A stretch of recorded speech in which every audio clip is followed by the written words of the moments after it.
going again, going to have inspection to his job. So it's a bit of troubling at the moment.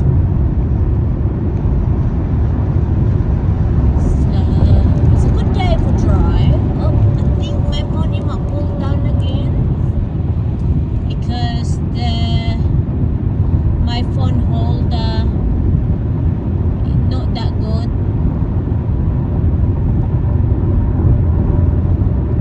Yung phone holder ko ay hindi masyadong maganda, may damage na, kaya minsan yung phone ko ay nahuhulog. So magsipag-sipag lang kayo guys sa mga kababayan ko sa Pilipinas, kahit saan ka man na mundo. Kung ikaw ay nasa ibang bansa, pwede ka mag-like, mag-comment,